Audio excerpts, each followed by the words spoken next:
भारतातल्या बऱ्याच लोकांना कायद्यामधलं फक्त का आणि सुव्यवस्थामधलं सु एवढंच माहिती असतं. तसंच तुम्हाला पण वरणबट्टी मधलं फक्त वरणच माहिती असणार.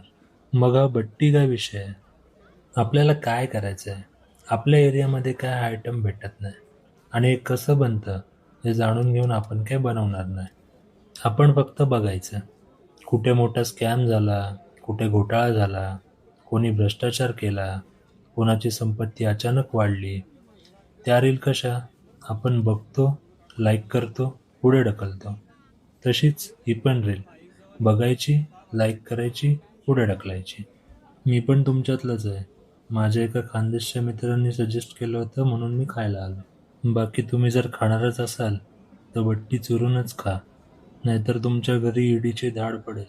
माझ्या बाजूवाल्यासारखी फालतुगिरी करू नका. याची इन्फॉर्मेशन दिले ते येतच असतील.